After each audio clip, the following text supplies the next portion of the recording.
Good morning.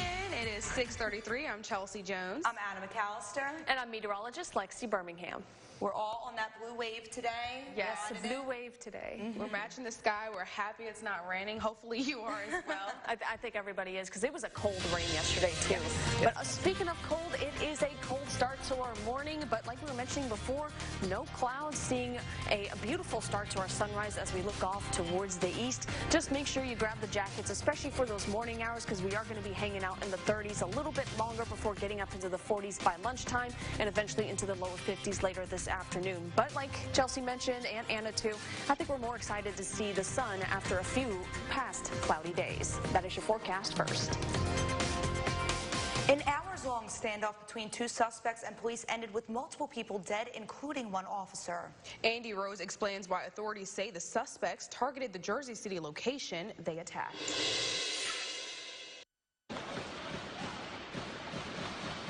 A chaotic scene unfolding in Jersey City Tuesday following reports of an active shooter's standoff inside a local bodega. Heavily armed officers blocked off streets. Schools were placed on lockdown. My daughter actually told me that there was a shooting in the area. So they actually, yeah, she said it was an active shooter scenario. They actually do drills for it.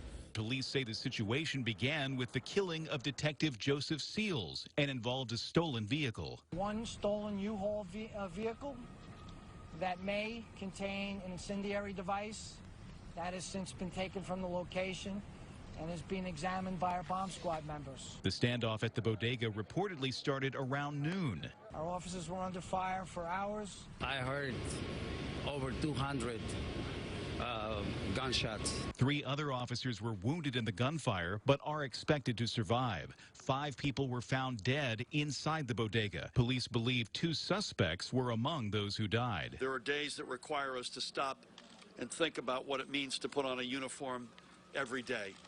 And God knows this is one of those days. I'm Andy Rose reporting. It's unfortunate we keep having to report stories like this. Now, the other 3 victims in the bodega are believed to be civilians. So far, there have been no arrests in connection to that shooting. An update to a shooting we first reported in the beginning of the month. U.S. Marshals have arrested 1 person in connection with a mass shooting that happened on Canal Street in New Orleans. 21-year-old Stafford Starks was arrested yesterday at his home in Baldwin.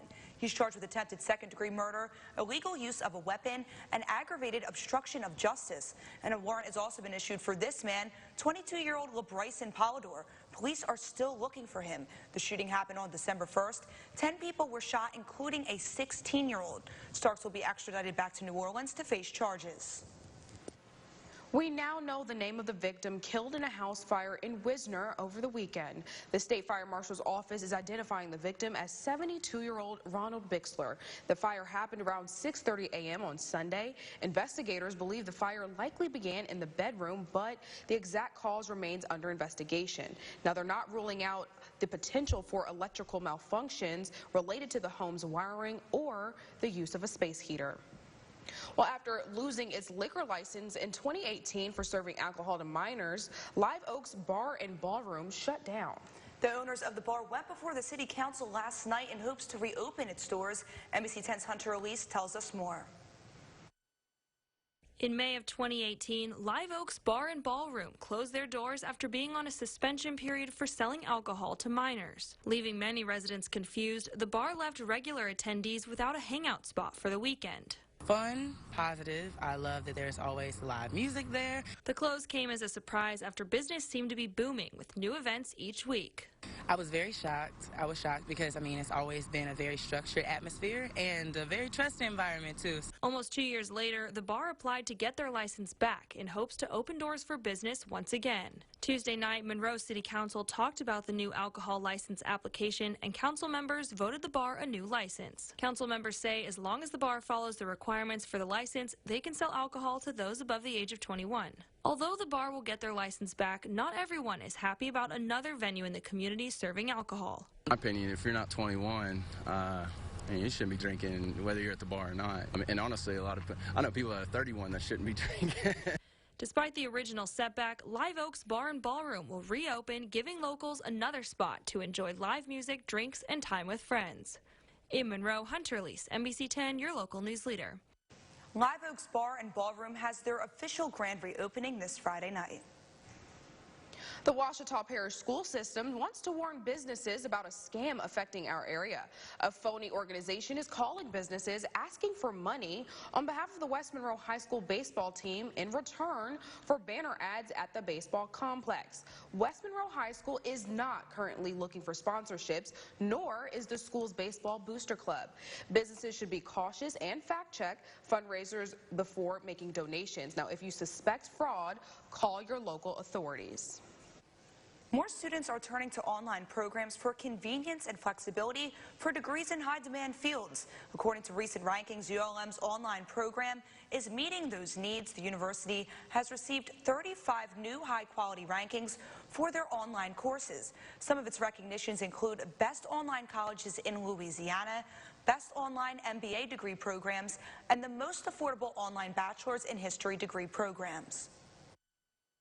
Conflict come into their life or an amazing job opportunity, but they still have that place in themselves where they wish they had gotten to come back and finish. And so being part of these rankings tells us that we're doing what we need to help people finish, and that's what we're here to do. Because these courses are only 8 weeks long, there are more opportunities to enroll than traditional classes. For more information on these classes, you can head to our website, myarklamiss.com. Christmas is just 2 weeks away, but for some kids in the Arkansas foster care system, it came early. For 5 years now, officials with DHS and the Arkansas State Legislature have come together to present toys, games, and other goodies to those kids. Now, the governor says it's important to remember the value behind this time of year.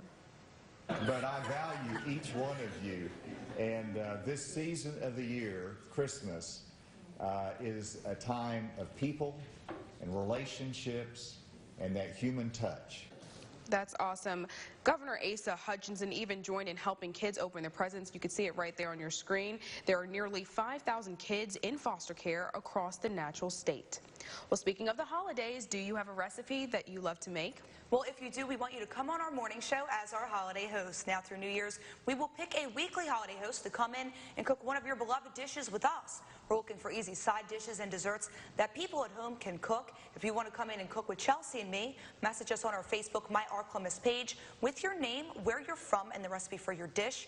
We will announce our weekly holiday host every Monday at 8 a.m. on our sister station, Fox 14. Now, your local weather. Well, highs for today will be a bit on the cool side. Most of us will be getting up into the lower to middle 50s. It looks like Greenville might struggle a little bit today and only settle into the upper 40s. But I think what everyone is excited for is the fact that the sun is going to be coming out for today. May see a few light cirrus clouds here and there, but it will be mostly sunny for today. But lows overnight tonight will be dropping for most of us to 32 or below. So again, any sensitive plants need to be brought inside along with your pets, especially for folks in southern Arkansas, around El Dorado, 29 degrees, 32 in Shreveport, 31 in Ruston here in Monroe, and Alexandria will settle for 34. Well, still to come on NBC 10 News today, it's college football award season, and we're talking with the #1 team in the country right now, the LSU Tigers. That's right. We talked to passing game coordinator Joe Brady on his new award and what he says it means. That's next in your Go Nation report.